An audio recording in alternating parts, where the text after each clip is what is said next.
Yeah. This moment here was actually in England because I was born in England. I actually moved to Australia this year. This face from a smile and sort of excitement and turned very sad very quickly.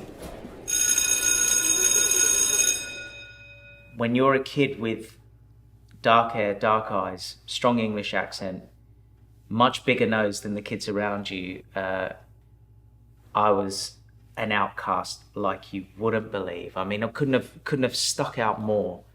And the term they used in Australia at the time was wog. Wog was used for Greeks, for Italians, people from the Mediterranean. I mean, it happened instantly.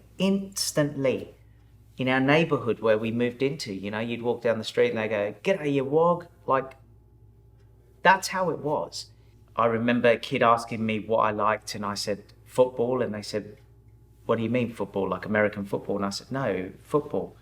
And I was showing them and they went, "Soccer?" And I went, "Yeah." And they all started laughing at me.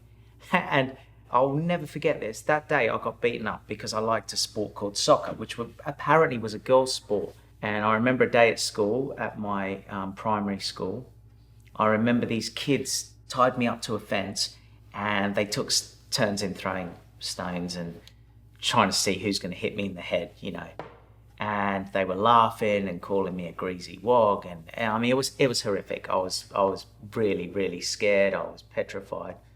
But I remember going up to the teacher and he said, "What do you want?"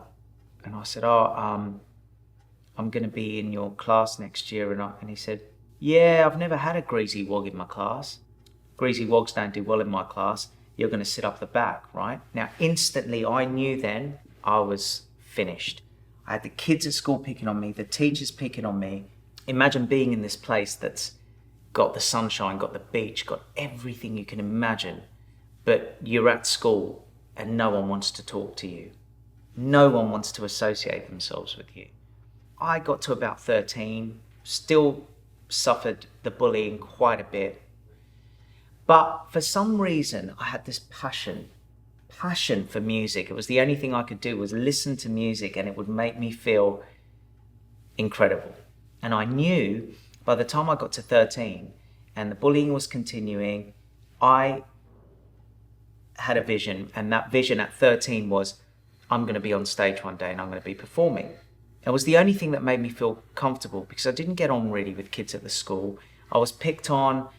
As my confidence grew and I started entering talent competitions and I started doing martial arts without my dad knowing, my confidence started to grow and I started to become okay at school, and people that bullied me once before were becoming my friends. And in hindsight, I'm not going to say I was grateful for being bullied, but what I will say is that what it did for me was it gave me a focus and a purpose, and just for some reason that's what it did for me. But I was scarred by what had happened. So I go to record my second album in America with a guy called Montel Jordan and a guy called Coolio and Warren G and the Fugees. I mean, it was my dream because I'd grown up listening to music that they used to listen to, and now I'm in the studio with these guys, right? One night, when I say I broke down, I don't know what happened. All of a sudden, the world went boom.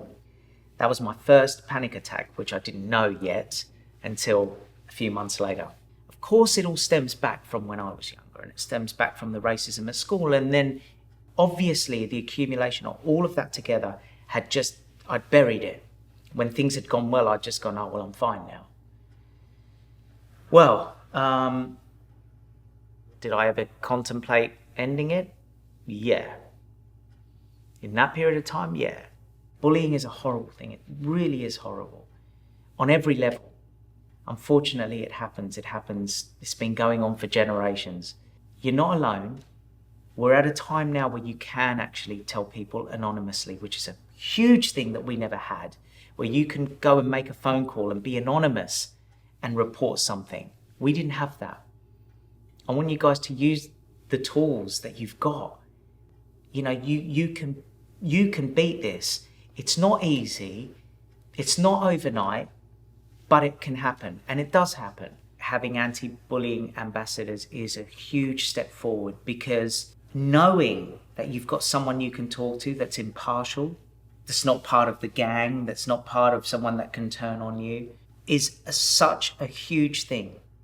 You know, I encourage anyone that wants to do this, not only to do it, but if you're not a person that wants to be an ambassador, be someone that can encourage someone to be an ambassador so that you can have someone to talk to, because I'll tell you, it will change everything. In the UK, 10 million children are going back to school this September. Over half of them will be affected by bullying. You can change that by helping us train an anti-bullying ambassador in every school.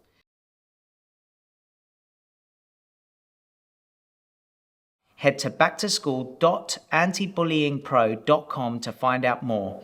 This campaign is powered by the Diana Award.